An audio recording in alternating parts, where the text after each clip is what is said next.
ഗായികയും performing ആർട്ടിസ്റ്റും dubbing ആർട്ടിസ്റ്റും social ആക്ടിവിസ്റ്റും ഒക്കെ ആയ രശ്മി സതീഷാണ് നമ്മുടെ കൂടെയുള്ളത്. രശ്മി, ഒരുപാട് വിശേഷണങ്ങൾ രശ്മിക്കുണ്ട്, എങ്കിലും ഗായിക എന്നുള്ളത് തന്നെയാണ് നമുക്ക് എല്ലാവർക്കും ഇഷ്ടവും നമുക്ക് അറിയാവുന്നതും അല്ലേ. അപ്പൊ രശ്മി, സ്വാഗതം. താങ്ക് ഞാൻ യു. മനഃപൂർവ്വം തന്നെയാണ് ഈ കുറേ വിശേഷണങ്ങൾ, കാരണം ഞാൻ കാണുന്ന കാലം തുടങ്ങി രശ്മി ഇങ്ങനെ ഒരുപാട് കാര്യങ്ങളിൽ ഇൻവോൾവ് ആണ്. പക്ഷെ എപ്പോഴും പാട്ടാണ് ഏറ്റവും പ്രധാനം എന്ന് തോന്നിയിട്ടുണ്ട്. രശ്മി അങ്ങനെ തന്നെയാണോ കാണുന്നത്? ഗായിക എന്നുള്ള നിലയ്ക്കാണോ കാണുന്നത്? ആണ്, പക്ഷെ എന്നെ ഞാൻ ഗായിക എന്ന് പറഞ്ഞ ഒരു മാത്രം റെസ്ട്രിക്ട് ചെയ്യാനൊന്നും ആഗ്രഹിക്കുന്നില്ല. ഓക്കെ, പാട്ടിന്റെ കൂടെ ഈ പറഞ്ഞ പോലെ വളരെ ചെറുപ്പം മുതലുണ്ടെങ്കിലും നമുക്ക് എന്തൊക്കെ ചെയ്യാൻ തോന്നുന്നത് അല്ലെങ്കിൽ നമ്മുടെ ഉള്ളിലുള്ള സാധനങ്ങൾ പലതരത്തില് പുറത്തേക്ക് ചാനലൈസ് ചെയ്യണമെന്ന് ആഗ്രഹിക്കുന്ന ഒരാളാണ്. അത് തന്നെ അതിന്റെ ഭാഗമായിട്ട് തന്നെയാണ് ഈ ഡബിങ്ങും ആക്ടിങ്ങും അല്ലെങ്കിൽ അസിസ്റ്റന്റ് ഡയറക്ടറായിട്ടും അങ്ങനെ പറ്റുന്ന സാധനങ്ങളിൽ. ബട്ട് ഈ ചേച്ചി പറഞ്ഞ പോലെ തന്നെ വളരെ കൃത്യമായിട്ട് ഗായിക എന്നുള്ളൊരു ടാഗ് നിന്നുകൊണ്ട് തന്നെയാണ് ബാക്കിയെല്ലാം അതെ, അതെ. ചെയ്യുന്നത് കാരണം എന്നുള്ളതാണ് സംഗീതത്തിന് കൃത്യം. അങ്ങനെ ഒരു ആ, പ്രത്യേകതയുണ്ട് അല്ലെ. പിന്നെ ഈ പാട്ട് പാടാൻ ആഗ്രഹിക്കാത്ത മനുഷ്യരില്ല എന്നുള്ളത് ഒരു സത്യമാണ്. ഞാൻ രശ്മിയെ കാണുമ്പോഴൊക്കെ ശരിക്കും എനിക്ക് ഓർമ്മയുണ്ട്, ആദ്യമായിട്ട് ഞാൻ രശ്മിയെ കാണുമ്പോൾ രശ്മി പനിച്ചിങ്ങനെ വയ്യാതിരിക്കുക. നമ്മളൊരു കോമൺ ഫ്രണ്ടിന്റെ അടുത്ത് വെച്ചിട്ടാണ്, തീരെ വയ്യ. പക്ഷെ ആരോ ഒരു പാട്ട് പാടുമെന്ന് ചോദിച്ചു. അപ്പൊ രശ്മി ഇങ്ങനെ വയ്യാണ്ട് എഴുന്നേറ്റ് വരിക, പനി പിടിച്ചിട്ടേ, എന്നിട്ട് പാടി ഒരു പാട്ട്. കംപ്ലീറ്റ് എനർജിയും അങ്ങനത്തെ ഒരു പാട്ടുമാണല്ലോ രശ്മിയുടെ പാട്ടുകൾ പലതും അങ്ങനെ. ആ എനർജിയിലാ പാടിയത്, എനിക്ക് ഇപ്പോഴും ഓർമ്മയുണ്ട്. അപ്പം ഞാൻ ആലോചിക്കുകയായിരുന്നു, സംഗീതം എന്നോട് ചെയ്യുന്നത് എന്നുള്ളതിൻ്റെ ഒരു ഉദാഹരണമാണത് അല്ലേ. തീർച്ചയായിട്ടും തീർച്ചയായിട്ടും ആ ഒരു അതെപ്പോഴും ഈ പറയുന്ന പോലെ എല്ലാ ഈ ഊർജം മാത്രമല്ലല്ലോ, എല്ലാ തരത്തിലുള്ള വല്ലാത്ത ഇമോട്ടീവ് പവറാണ് മ്യൂസിക്കിനുള്ളത്. അപ്പം അത് പലതരത്തിലും പല സാഹചര്യത്തിലും പലതാണ്.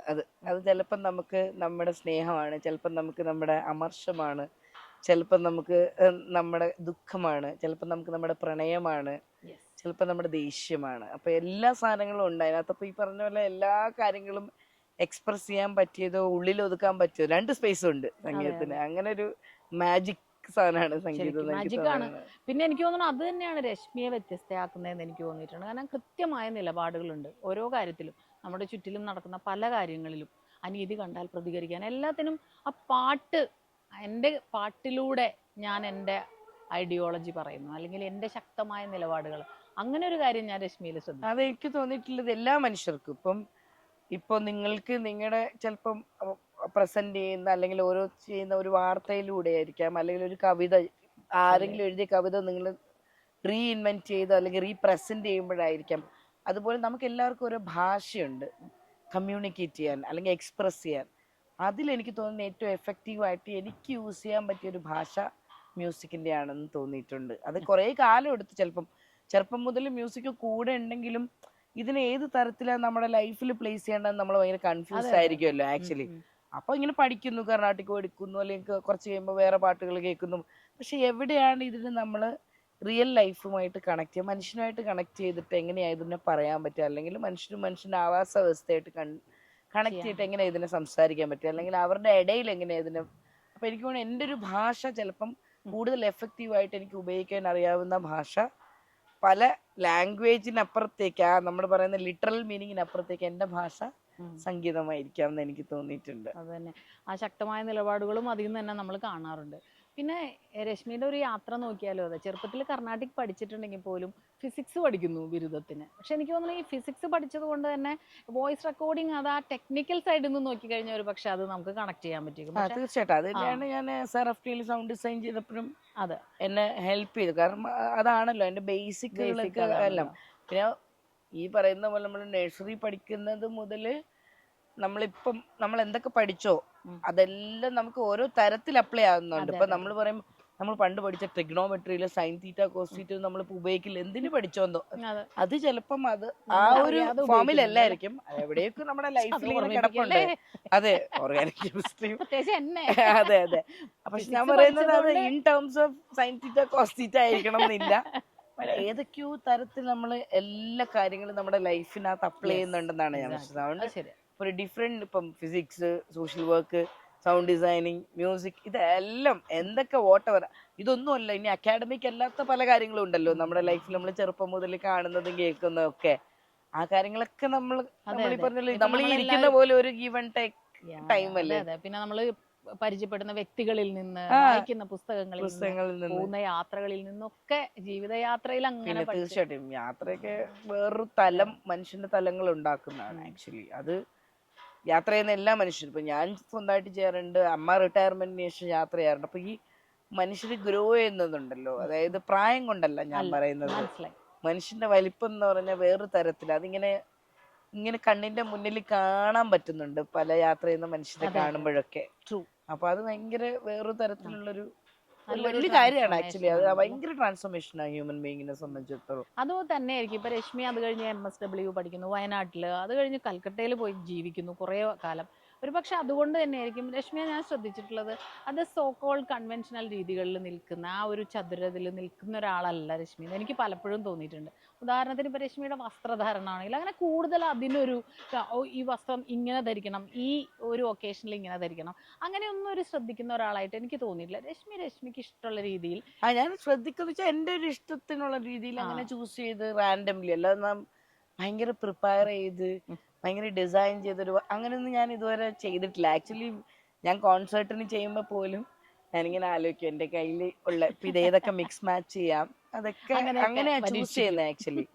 ലൈക്ക് ഞാൻ പോകുമ്പോൾ ചിലപ്പോൾ പല സ്ഥലങ്ങളിൽ നിന്ന് വാങ്ങുന്ന പല സാധനങ്ങൾ ചിലപ്പോൾ കയ്യിലുണ്ടാവുമല്ലോ, ഇത് അന്നേരം ഉണ്ടാക്കുന്നൊരു ചോയ്സും മിക്സ് മാച്ചിങ്ങും ഒക്കെയാണ്. അത് തന്നെയാണ് എല്ലാ കാലത്തും ഉണ്ടായിട്ടുള്ളത്. അല്ലാതെ ഒരു പെർട്ടിക്കുലർ ഇവന്റിന് വേണ്ടി പോയി ഞാൻ പർച്ചേസ് ചെയ്തൊരു സാധനം എനിക്ക് അങ്ങനെ ഇത് നേരത്തെ പ്രിപ്പയർ ചെയ്ത് സോ ദിസ് ഷുഡ് ബി അതിന്റെ അങ്ങനത്തെ ഒരു സാധനം ഉണ്ടായിട്ടില്ല. ഇതെല്ലാം ഒരു പസില് പോലെ. അപ്പം അത് തന്നെയാണ് ഡെയിലി ലൈഫിലും അത് തന്നെയാണ് ആക്ച്വലി. പിന്നെ മറ്റൊന്ന് ചോദിക്കാനുള്ളത്, ഇപ്പൊ ഈ പാട്ടിന്റെ കാര്യത്തിൽ എനിക്ക് രശ്മിക്ക് രശ്മിയുടേതായിട്ടുള്ള ഒരു വഴിയുണ്ട്. ഇപ്പൊ ലോകധർമ്മിയില് ആക്ടിങ് ചെയ്തുകൊണ്ടിരുന്ന ആളാണ്, പിന്നെ ഇപ്പൊ ഇവിടെ വന്ന് നിൽക്കുന്നു. ഇപ്പൊ ഏറ്റവും പ്രധാനമായിട്ട് പറയേണ്ടത് പൊന്മാനെ കുറിച്ചിട്ടാണ്. അപ്പൊ പൊന്മാനിലെ പാട്ട് ഞാൻ അത് നോക്കുമായിരുന്നു ഇന്നലെ യൂട്യൂബിലൊക്കെ. ഏത് ഏരിയയിൽ പോയി നോക്കിയാലും ഒരുപാട് പേര് ട്രെൻഡിങ് ആണ് ആ സാധനം. അപ്പൊ അതിൽ വലിയ സന്തോഷം ഉണ്ടല്ലോ, നല്ലൊരു സമയമാണിത് ആക്ച്വലി. ഭയങ്കര കാരണം എന്ന് വെച്ചാൽ 2010 നമ്മൾ ഈ കരിയർ, ഇപ്പൊ പ്ലേ ബാക്ക് സിംഗിങ് കരിയർ തുടങ്ങിയും ആക്ടിങ് കരിയർ ഇപ്പം 22FKയിൽ അങ്ങനെ ഒരു സാധനം തുടങ്ങി. അത് കഴിഞ്ഞ് ഇപ്പൊ ലോകധർമ്മി പറഞ്ഞ പോലെ. പക്ഷെ നമുക്കറിയാലോ ആ സമയത്തൊക്കെ ഈ സോഷ്യൽ മീഡിയാസ് എന്ന് പറയുന്നത് തന്നെ ഇത്രയും സജീവമല്ലല്ലോ. ഇന്നിപ്പം എന്ത് ചെയ്താലും നമുക്ക് ഇപ്പൊ ഈ നമ്മൾ സംസാരിക്കുന്ന സാധനം തന്നെ ഒരു 10 തരത്തില് നമുക്ക് 10 റീലുകളായിട്ടൊക്കെ ഇടാൻ പറ്റും ഒരു ചെറിയ സാധനത്തിൽ തന്നെ. അന്ന് പലപ്പോഴും ഞാൻ ശ്രദ്ധിച്ചിട്ടുള്ള ഒരു കാര്യം എന്ന് വെച്ച് കഴിഞ്ഞാൽ, ഒരിക്കലും കൂടുതലും എൻ്റെ ശബ്ദം ഉപയോഗിച്ചിരിക്കുന്നത് ടൈറ്റിൽ ട്രാക്കുകൾക്കോ അല്ലെങ്കിൽ എന്തെങ്കിലും സിറ്റുവേഷണൽ സോങ്ങുകൾക്കോ അല്ലെങ്കിൽ പടത്തിലില്ലാത്ത പാട്ടുകൾക്കോ പ്രൊമോ സോങ് അങ്ങനെയൊക്കെ ആയിരുന്നു. അങ്ങനെയായിരുന്നു കൂടുതൽ എൻ്റെ ഒരു ഓരോരോ സാധനങ്ങൾ. ഞാൻ ഒരു ഈ പാട്ടിൻ്റെ ഒരു കറക്റ്റ് ആയിട്ടുള്ളൊരു സ്ട്രക്ചർ എടുത്തു കഴിഞ്ഞാൽ അങ്ങനെയാണ് അതിൻ്റെ ഒരു യാത്ര വന്നത്. അപ്പം അന്നൊന്നും ഈ ടൈറ്റിൽ ട്രാക്കോ അല്ലെങ്കിൽ സിറ്റുവേഷണൽ ട്രാക്കോ ഒന്നും ആ സമയത്തൊന്നും യൂട്യൂബിലൊന്നും റിലീസ് ആവില്ലല്ലോ. അത് കുറേ കാലം കഴിഞ്ഞ് ചിലപ്പോൾ ആയാലാവും. ഇന്നും റിലീസ് ആവാത്ത പാട്ടുകളുണ്ട്, ടൈറ്റിലിന് പാടിയ പാട്ടുകൾ യൂട്യൂബിൽ ഇല്ലാത്തത് അല്ലെങ്കിൽ സ്പോട്ടിഫൈയിലൊന്നും ഇല്ലാത്ത പാട്ടുകൾ ഒത്തിരി ഉണ്ട്. പക്ഷെ ഇന്നത് മാറി. ഇപ്പൊ കഴിഞ്ഞൊരു എനിക്ക് തോന്നുന്നു after corona it becomes like more into virtual world അല്ലേ. ഇപ്പൊ എല്ലാ തരത്തിലും അത് ഭയങ്കര ബൂമാ. ശരിക്കും 2010 അത് തുടങ്ങി. 2013 ഞാൻ ബോളിവുഡിലൊക്കെ പാടിയിട്ടുണ്ട് ആക്ച്വലി. സ്നേഹ കന്വാക്കറുടെ മ്യൂസിക്കില് പാടിയിട്ടുണ്ട്. അപ്പൊ ഞാൻ അന്നൊന്നും നമുക്ക് എനിക്ക് തോന്നുന്നു ഒരു വരി വാർത്ത പോലും അല്ല, ഞാൻ പറഞ്ഞ വാർത്ത വരണം എന്നുള്ളതല്ല, പക്ഷെ ഇപ്പോഴെങ്ങനെയാണ് അതിന്റെ ഒരു റെലവൻസ് ഒരു ആർട്ടിസ്റ്റിന്റെ ലൈഫിലുള്ളത്, അങ്ങനെ ഒരു സാധനം പോലും വന്നിട്ടില്ല. അത് അറിയില്ലായിരിക്കും പലർക്കും. അന്ന് ഒരു പക്ഷെ 22FK ഇറങ്ങി ആക്ടിങ്ങിന്റെ സമയത്ത് ഈ ഒരു സാധനമാണെങ്കിൽ ചിലപ്പം പല റീൽസുകളും വരൂലേ നമ്മുടെ ആക്ടിങ്ങിന്റെ ഇതില്. ഇന്ന് എനിക്ക് സ്വന്തമായിട്ട് എനിക്ക് തോന്നുന്നു യൂട്യൂബിൽ പോലും ആ പടങ്ങളില്ല, ഏതൊക്കെയോ ഒരു OTT പ്ലാറ്റ്ഫോമില്ല മാത്രമേ ഉള്ളത്. അപ്പം അതിന്റെ ഒരു സീൻ പോലും നമുക്ക് ഒരിടത്തും കാണാൻ കിട്ടുമെന്ന് എനിക്ക് തോന്നുന്നില്ല. ആർക്കെങ്കിലും ഒക്കെ അത് പരിശോധിക്കാം, ഞാൻ നോക്കിയിട്ട് എനിക്ക് കിട്ടിയിട്ടില്ല. അപ്പൊ ഇന്ന് എനിക്ക് തോന്നുന്നത് ഒരു ഇത്രയും കാലം കഴിഞ്ഞ് നിൽക്കുമ്പോ, ഒരു 10-15 വർഷത്തിന് ഇപ്പുറം നിൽക്കുമ്പോ, ഒരു പടം ഇറങ്ങുന്നതിന്റെ ഒപ്പം തന്നെ പാടിയ പാട്ട് ഇറങ്ങുന്നു എല്ലാ സ്ട്രീമിംഗ് പ്ലാറ്റ്ഫോംസിലും, അതുപോലെ എല്ലാ സോഷ്യൽ മീഡിയയിലും. അതിന്റെ എഫക്റ്റ് അപ്പൊ തന്നെ കിട്ടുന്ന ഒരു ഫുൾ ഫ്ലെഡ്ജ് ആയിട്ട്, നല്ലതാണെങ്കിൽ അത് നല്ല രീതിയിൽ കിട്ടുന്ന ഒരു സാധനം, അത് മോശമാണെങ്കിൽ മോശമായിട്ട് കിട്ടുക അപ്പൊ തന്നെ വന്നു കഴിഞ്ഞു. ആ രീതിയിൽ ഭയങ്കര സന്തോഷം. എനിക്ക് തോന്നുന്നു ആ ഒരു 15 വർഷത്തെ കാലഘട്ടം എടുത്തു കഴിഞ്ഞാൽ ഇത്തരത്തില് എല്ലാം കൂടെ യോജിച്ച് പ്രോമിനന്റ് ആയിട്ട് വരുന്നത് ചിലപ്പം ഈ കൊല്ലം പാട്ടിലായിരിക്കും. കൊല്ലം പാട്ട് എനിക്ക് നമ്മൾ പണ്ട് പറയുമല്ലോ, കൊല്ലം കണ്ടവനില്ല വേണ്ട, ആ ഒരു ലിറിക്സിലും ആ സാധനം വരുന്നുണ്ടല്ലോ, അതിന്റെ ഒരു കോണ്ടന്റ്. എനിക്ക് അൻവർക്ക് ഭയങ്കര രസമായിട്ട് അറിയാലോ, എഴുതിയത് അൻവർ അലിയാണ്, പിന്നെ ജസ്റ്റിൻ വർഗീസ് ആണ് അതിന്റെ കമ്പോസർ. അപ്പൊ ഈ രണ്ടുപേരെയും ഞാൻ ഭീകരമായിട്ട് അഡ്മയർ ചെയ്യുന്ന മനുഷ്യരാണ്. ഇവരുടെ കോംബോയും കൂടെ ആകുമ്പോഴത്തേക്കും I was like so happy to do it. ചില നമുക്കറിയാലോ, ചില മനുഷ്യരുടെ വർക്ക് ചെയ്യുമ്പോഴൊക്കെ ഉണ്ടാവുന്ന ചില ഒരു കംഫർട്ടബിൾ ആ സാധനമൊക്കെ ഇവരുടെ കൂടെ. ഇപ്പൊ അൻവർക്ക് ഒരു 10-15 വർഷത്തിന് മേലെയുള്ള സൗഹൃദം ഉണ്ട്, വളരെ കാലമായിട്ടുള്ള സൗഹൃദം ഉണ്ട്. നമ്മൾ ഒരുപാട് വേറെ ഈ സിനിമയ്ക്ക് പുറത്തുള്ള അന്നത്തെ പല സാമൂഹ്യ പരിപാടികളിലൊക്കെ ഒരുപാട് ഒരുമിച്ച് പങ്കെടുക്കുകയും, അതെ അതെ, ക്യാമ്പയിനുകൾക്കായാലും പല നാടകത്തിന്റെ സ്ഥലങ്ങളിലായാലും ഒക്കെ കണ്ടിട്ട് അങ്ങനെ ഒരു ബന്ധം കൂടെ ഉണ്ട്.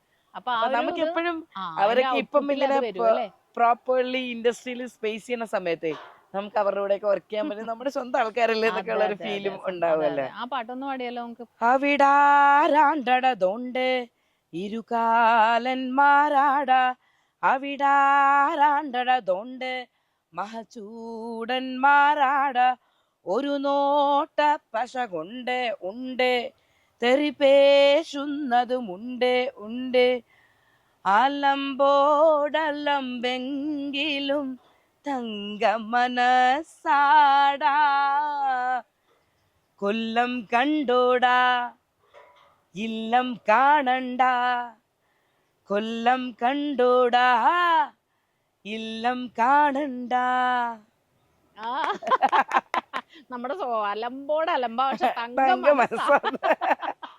ശരിക്കും പറഞ്ഞു കഴിഞ്ഞാൽ ഭയങ്കര രസമായിട്ടല്ലേ ഒരു പ്രദേശത്തെ മനുഷ്യരെ വളരെ സത്യസന്ധമായിട്ട് ഡിസ്ക്രൈബ് ചെയ്യുന്നു, എന്നാൽ സ്നേഹത്തോടെ അത് പറയുന്നു, എന്നാൽ അതിലെ നന്മയും കൂടെ ചേർത്തിട്ട് അതിനെ പറയുന്നത്. കൊല്ലത്താര് സാധാരണക്കാരായ മനുഷ്യരാണല്ലോ. നമ്മൾ കഴിഞ്ഞ വർഷം കലോത്സവത്തിന് പോയപ്പോ എനിക്ക് ഓർമ്മയുണ്ട്, അവിടെയുള്ള ആളുകൾ നമ്മൾ ഒട്ടും എക്സ്പെക്ട് ചെയ്യാതെയാണ് അവരെല്ലാവരും കൂടെ വരുന്നതും. ഈ കലോത്സവം എങ്ങനെ വിജയകരമാണ്. അല്ലെങ്കിലും ഈ പ്രാദേശിക തലത്തിലെ ഒരു പ്രദേശത്തിനെ കുറിച്ചൊരു പാട്ട് ഉണ്ടാവുമ്പോ ആ പ്രദേശത്തെ ജനങ്ങളൊക്കെ കുറച്ചുകൂടെ ഉത്തരവാദിത്വം അല്ലെ, അവര് subtextually they have to become more responsible എന്ന് പറയുന്ന സാധനം കൂടെ നമ്മൾ കൊടുക്കുകയാണല്ലോ. അവരിങ്ങനെയാണ് ഇവര്, അപ്പൊ നമ്മളെ പാട്ട് ഇങ്ങനെയാണ്, so we have to be like this, അങ്ങനെയുള്ളൊരു സാധനം അതിനകത്ത് ഭയങ്കര രസമാണ് ആക്ച്വലി. അത് എല്ലാ ജില്ലകളെ കുറിച്ച് ഒരു പാട്ട് വെക്കണം, കുറച്ചും കൂടിയൊക്കെ നല്ല മനുഷ്യരായി മാറാൻ അത് സഹായിക്കും നമ്മളെ. അതാ പറഞ്ഞ, എല്ലാ സ്ഥലത്തും ഈ പറഞ്ഞ പോലെ നന്മയും തിന്മയൊക്കെ ഉള്ള മനുഷ്യർ എല്ലായിടത്തും ഉണ്ട്. പക്ഷെ ഇത്തരത്തിലുള്ളൊരു സാധനം വരുമ്പോഴേ they will be so proud of themselves, അതിനെ കാത്തു സൂക്ഷിക്കാനായിട്ട്. കോഴിക്കോടിനെ പറ്റിയൊക്കെ ഉണ്ട്, പക്ഷെ ഇനി എല്ലാ ജില്ലകളെ കുറിച്ചും ഇടുക്കിയെ കുറിച്ചുണ്ട് അല്ലെ. അപ്പൊ അതോടുകൂടി പിന്നെ ഇടുക്കിയുടെ ഒരു ഭംഗി, ബ്യൂട്ടി, അതിനെ കുറിച്ച് കൂടുതലും നമ്മൾ പറയാൻ തുടങ്ങി, അവരും പറയാൻ തുടങ്ങി. അതിലൊരു പോയിന്റ് ഉണ്ട്. കൊറേ ജില്ലകളെ കുറിച്ച് വന്നിട്ടുണ്ട്, പിന്നെ ഇഷ്ടംപോലെ ഉണ്ടാവും. എന്തായാലും നന്നായി. അപ്പൊ ഈ പാട്ട് പെട്ടെന്ന് തന്നെ ശ്രദ്ധിക്കപ്പെട്ടു. ഞാനും ആ പാട്ട് ഇട്ട് നോക്കുമ്പോൾ ഞാൻ പറഞ്ഞില്ലേ, ട്രെൻഡിങ് ആണ്. ഓരോ യൂട്യൂബിൽ ഇത് ഓരോരുത്തർ ഷെയർ ചെയ്യുന്നതും അങ്ങനെ ട്രെൻഡിങ് ആയിട്ട് പോകുന്നുണ്ട്.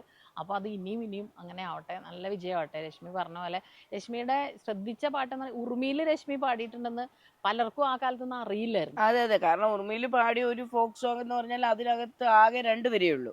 പിന്നെ വിദ്യാബാലന്റെ പാട്ടാണ് ചലനം ചലനം, അത് അറിയില്ല പലർക്കും, ഞാൻ ആ പാടി. പിന്നെ ചാപ്പാക്കുരിശ്, അതൊരു സിറ്റുവേഷണൽ സോങ്, അപ്പൊ ഒരു വലിയ ഇടി നടക്കാൻ പോകുന്ന സ്ഥലത്തുള്ള ബാക്ക്ഗ്രൗണ്ട് സോങ് ആയിരുന്നു. അതാണ് ശ്രദ്ധിക്കുന്നത്. എനിക്ക് തോന്നുന്നു പിന്നെയും ബാച്ചിലർ പാർട്ടിയിലെ കപ്പാക്കപ്പയും മാറ്റിനിയിലെ അയലത്തെ വീട്ടിലേക്കാണ് ഡാൻസ് നമ്പർ ആയിരുന്ന പാട്ട്. പിന്നെ എനിക്ക് തോന്നുന്നു ഫ്രൈഡേ, റാസ്പുട്ടിൻ, അങ്ങനെ കുറെ കുരുതി, അതിലൊക്കെ സിറ്റുവേഷൻ. പക്ഷെ എന്റെ ഒരു ഇതില് ഇനി വരുന്നൊരു തലമുറയ്ക്ക് എന്നുള്ള ഒരു പാട്ട് തന്നെയാണ് എനിക്ക് പെട്ടെന്ന് രശ്മി ഓർക്കുമ്പോ ഓർമ്മ വരുന്നത്. ആ പാട്ട് തന്നെയാണ്. അത് പലരും അങ്ങനെ തന്നെയാണെന്ന് എനിക്ക്. അതാ പറഞ്ഞ, ലൈഫിൽ ചില മനുഷ്യർക്ക് ചില ഐഡന്റിറ്റികൾ വരുന്നത് നമ്മൾ ഒരിക്കലും അങ്ങനെ എൻ്റെ ഒരു ഐഡന്റിറ്റി ആയിട്ട് വന്നൊരു പാട്ടാണ്.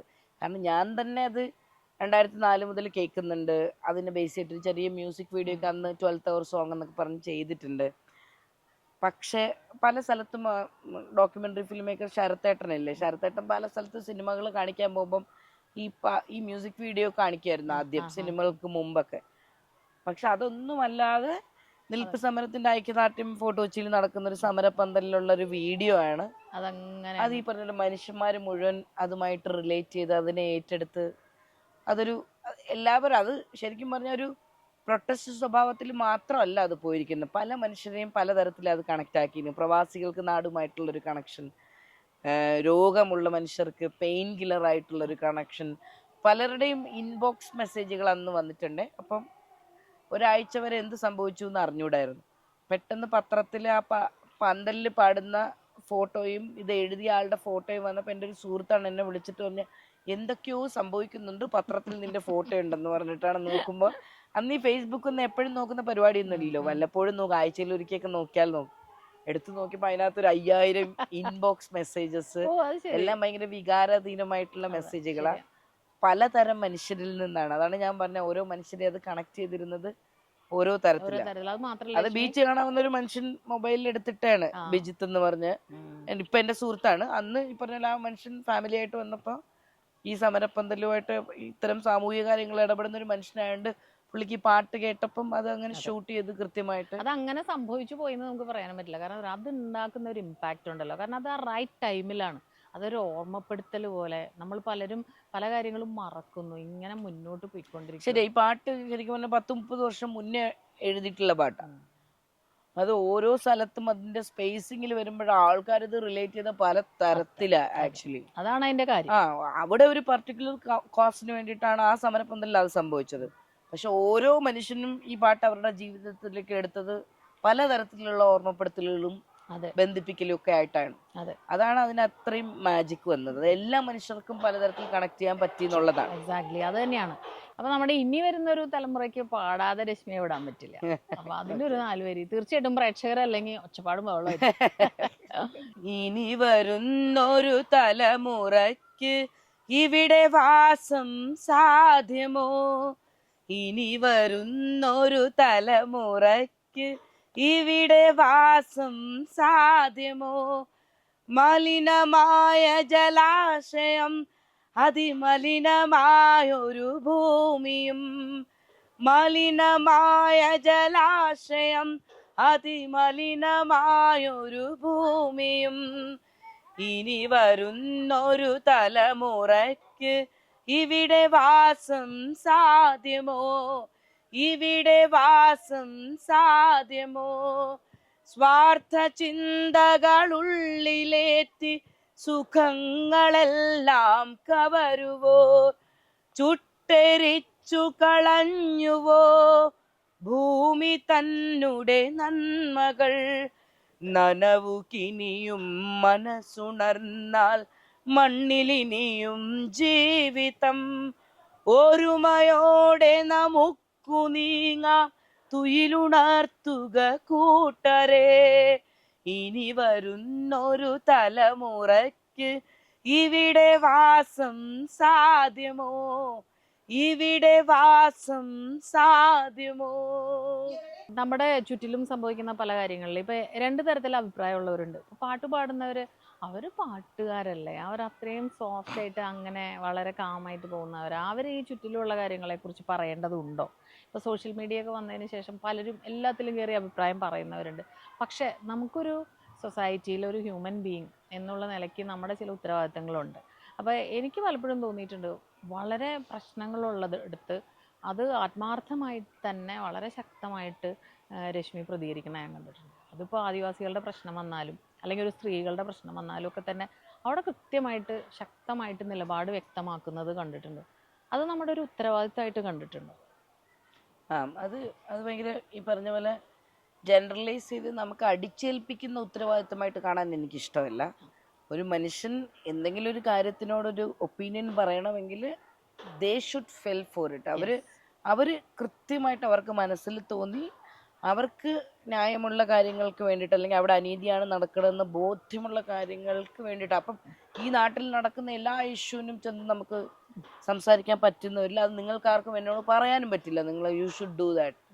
അതുകൊണ്ട് ഒരു മനുഷ്യൻ എന്നുള്ള രീതിയിൽ അല്ലെങ്കിൽ ഒരു സാമൂഹ്യ ജീവി എന്നുള്ള നിലയിൽ ശരിക്കും പറഞ്ഞാൽ ഇത് നേരത്തെ മുന്നേ പറഞ്ഞ പോലത്തെ ഒരു ചെറിയ ഉത്തരവാദിത്വം എല്ലാ മനുഷ്യരിലും ഉണ്ട്. പിന്നെ അത് ഏത് തരത്തിൽ ടേക്കപ്പ് ചെയ്യണം എന്നുള്ളത് ഓരോരുത്തരുടെയും ചോയ്സാണ്. അതല്ലാതെ ഈ പറഞ്ഞ പോലെ നിങ്ങൾ നാളെ അതിന് വന്നിട്ടൊരു ബൈറ്റ് കൊടുക്കണം അല്ലെങ്കിൽ നിങ്ങൾ അതിനെതിരെ പ്രതികരിക്കണം എന്ന് ആർക്കും പറയാൻ പറ്റില്ല. അവർക്ക് എങ്ങനെ തോന്നുന്നത് let them do in their own വേ.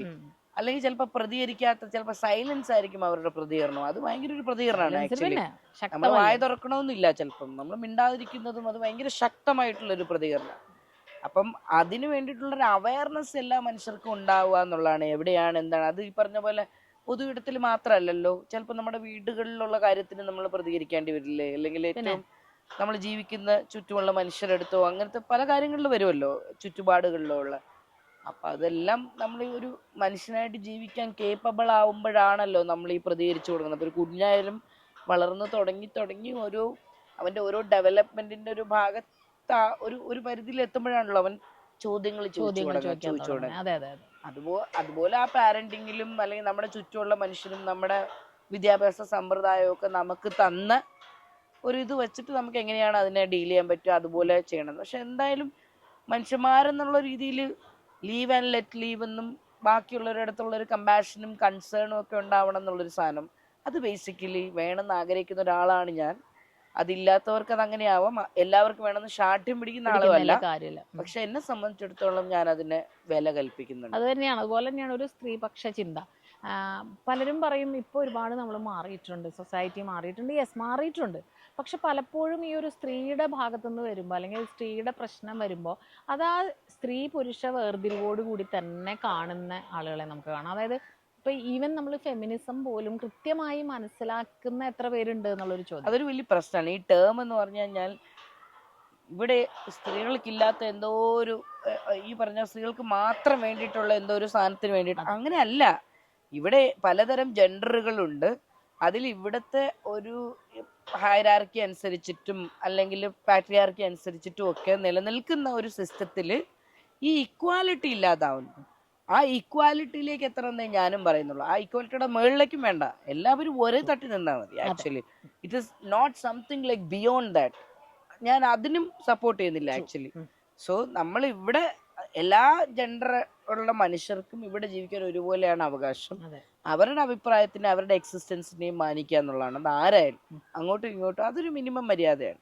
അപ്പൊ ഇവിടെ പലപ്പോഴും ഇപ്പൊ പറഞ്ഞ ഫെമിനിസം എന്ന് പറഞ്ഞൊരു കോൺസെപ്റ്റിന് ഭയങ്കര വേറെ തരത്തിലുള്ള മിസ്അണ്ടർസ്റ്റാൻഡ് ചെയ്തിട്ടാ സംസാരിക്കുന്നത്. അതുകൊണ്ടാണ് ഈ പറഞ്ഞ പോലെ നമ്മൾ ഫെമിനിസ്റ്റ് എന്ന് പറയാൻ പോലും ചിലപ്പോൾ മടിക്കുന്നത്. കാരണം എന്ന് വെച്ചാൽ ഇതിന്റെ കൃത്യം അർത്ഥത്തിലല്ല പലരും ഇവിടെ അതിനെ വ്യാഖ്യാനിക്കാനുള്ളത്.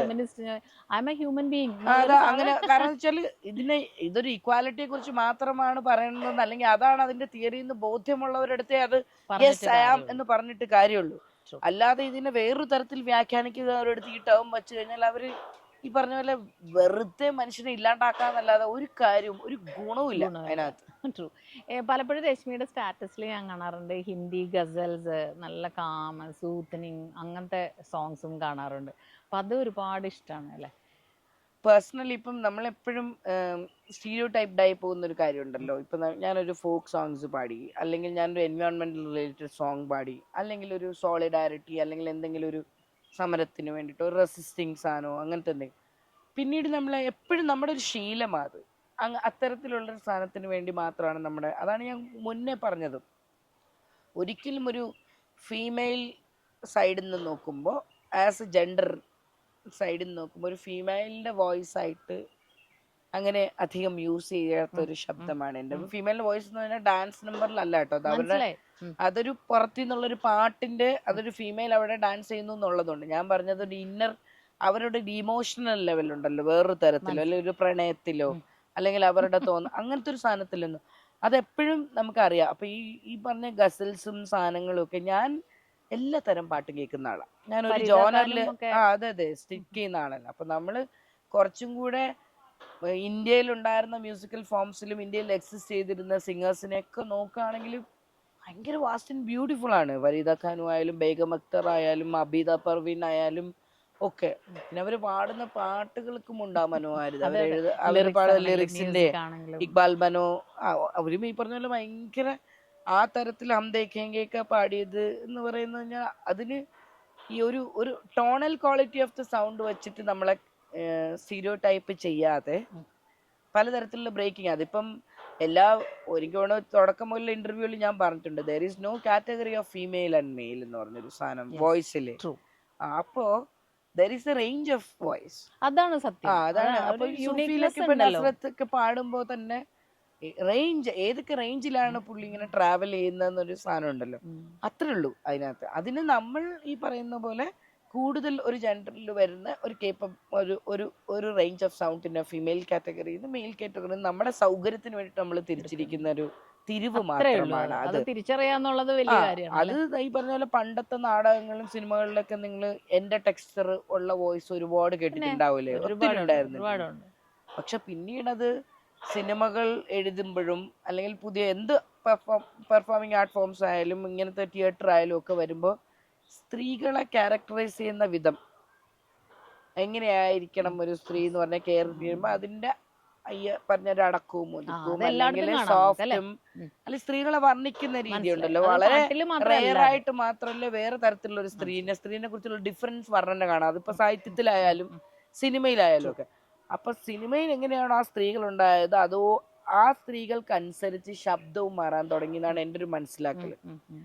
അപ്പോഴാണ് ഈ നാടകത്തിന്റെ ശബ്ദമൊക്കെ മാറിയിട്ട് നേരത്തെ ശബ്ദങ്ങൾ മാത്രം സ്ത്രീകളെ അഡ്രസ് ചെയ്യാൻ തുടങ്ങിയത്.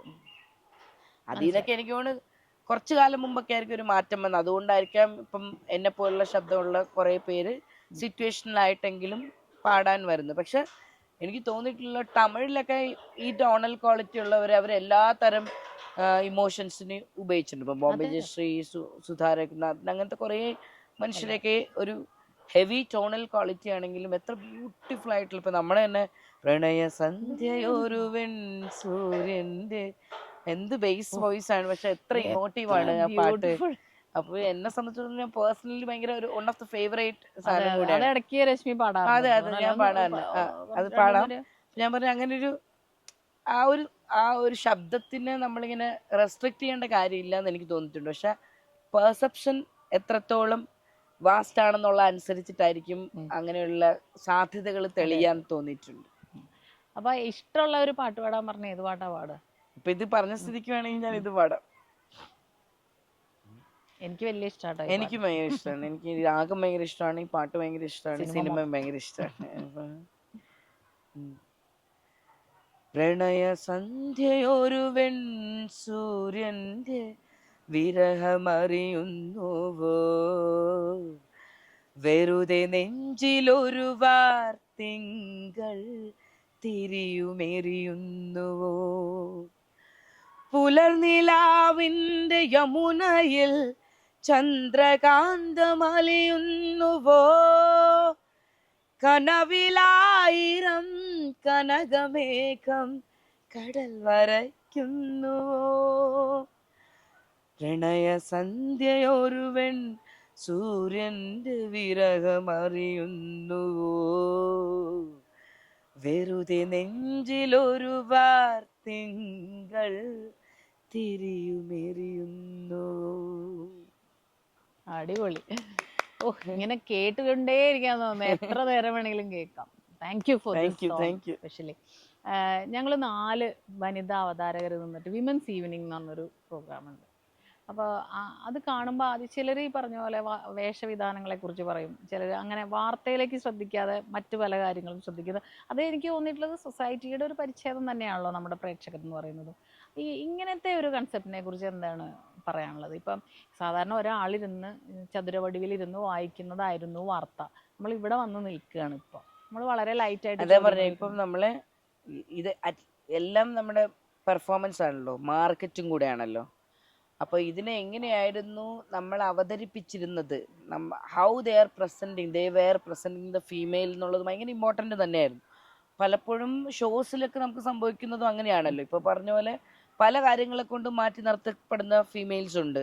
It is not because they are not, അവർക്ക് കഴിവില്ലാത്തത് കൊണ്ടല്ല, ദേ ആർ നോട്ട് ടാലന്റഡ്, മറ്റു പല കാരണങ്ങൾ കൊണ്ട്. അപ്പൊ ഇതിനകത്ത് ഇപ്പോഴും മാർക്കറ്റിങ്ങിന്റെ മാനദണ്ഡമായിട്ട് നിൽക്കുന്ന കുറെ സാധനങ്ങൾ ഉണ്ടല്ലോ. ഈ ബ്യൂട്ടി ആയാലും അല്ലെങ്കിൽ പ്രസന്റബിൾ ആയിട്ടുള്ള സ്കിൻ ആയാലും ഒക്കെ, അതൊക്കെ ഒരു നിലനിൽക്കുന്ന സത്യം തന്നെയാണ്. ഇല്ല, എത്ര ഇല്ലെന്ന് പറഞ്ഞാലും അതൊക്കെ ഉണ്ട്. അപ്പൊ നമുക്ക് പേഴ്സണൽ ആയിട്ടുണ്ടോന്ന് വെച്ച് കഴിഞ്ഞാൽ നമ്മൾ ഡയറക്റ്റ് ആയിരിക്കില്ല പലപ്പോഴും നമുക്ക് ഉണ്ടാവുന്ന എല്ലാം. അത് പലതരത്തിലുള്ള സബ്ടെക്ച്വലി പല ഏരിയാസിലായിരിക്കും കാണുന്നത്, ഈ ഒരു കാര്യത്തിൽ മാത്രമല്ല. അപ്പം പുതുതായിട്ട് നമ്മൾ എങ്ങനെയാണോ, ഇപ്പൊ ഒരു സിനിമ വരുമ്പോൾ പോലും എങ്ങനെയാണോ ആ സ്ത്രീനെ അവതരിപ്പിക്കുന്നത്, അല്ലെങ്കിൽ വേറൊരു വേറൊരു ശബ്ദത്തിനെയോ അല്ലെങ്കിൽ വേറൊരു തരം നോർമൽ സ്റ്റീരിയോ ടൈപ്പിനെ ബ്രേക്ക് ചെയ്തിട്ടുള്ള സ്കിൻ ടോണിനെയോ ക്യാരക്ടറിനെയോ അല്ലെങ്കിൽ സ്ത്രീകളുടെ റോളുകളെയോ ഒക്കെ അതിനെ മാറ്റി കാണുമ്പോൾ ഇത് ഇൻഫ്ലുവൻഷ്യൽ ആയിട്ടുള്ള എല്ലാ പ്ലാറ്റ്ഫോമുകളിലും മനുഷ്യനെ ഇൻസ്പയർ ചെയ്യാൻ സാധിക്കുമല്ലോ. അപ്പൊ അതുപോലെ തന്നെ ഈ ഒരു ചതുരപ്പെട്ടിന്ന് അതൊരു വലിയൊരു വാസ്റ്റ് ആയിട്ടുള്ള ഗ്രൗണ്ടിലേക്കോ അല്ലെങ്കിൽ വലിയ തുറസ്സായിട്ടുള്ളൊരു സ്ഥലത്തേക്ക് മാറുമ്പോൾ തന്നെ അതിൻ്റെ തുറസ് അതിന് കിട്ടും. പിന്നെ ഈ പറഞ്ഞത് നമ്മൾ ഓരോ തരത്തിലും എങ്ങനെയാണ് ഇതിനെ പ്രസന്റ് ചെയ്യുന്നത്, എന്തൊക്കെ വിഷയങ്ങളാണ് അവിടെ സംസാരിക്കുന്നത് എന്നുള്ള അനുസരിച്ചിട്ട് എനിക്ക് തോന്നുന്നു കുറച്ചുകൂടെ ഓപ്പൺ ആണ്. ലിസണേഴ്സ് എന്തായാലും ഉണ്ടാവും. അതിനെ ഈ പറഞ്ഞ പോസിറ്റീവ് ആണോ നെഗറ്റീവ് ആണോ എന്നുള്ളത് ഇപ്പൊ രണ്ട് സംഭവിക്കുമല്ലോ, പ്രസിദ്ധിയും കുപ്രസിദ്ധിയും തെറിപറച്ചിലും നന്മ വാഴ്ത്തലും ഒക്കെ ഉണ്ടാവും. പക്ഷെ അത് ഹാപ്പൻ ചെയ്യുന്നു എന്നുള്ളത് ഭയങ്കര ഒരു കാര്യമാണ്. ആക്ച്വലി ഒരു ചേഞ്ച് ഹാപ്പൻ ചെയ്യണം എന്നുള്ളത് വലിയ കാര്യമാണ്. അപ്പൊ നമ്മളിപ്പം ആ ചേഞ്ച് നമ്മൾ ഇങ്ങനെ ചെയ്താൽ നാളെ മുതൽ അത് ചേഞ്ച് ആവുമെന്ന് വെച്ചിട്ട് ചെയ്യാതിരിക്കേണ്ട കാര്യമില്ലല്ലോ. ചിലപ്പോൾ it will take days and months and years.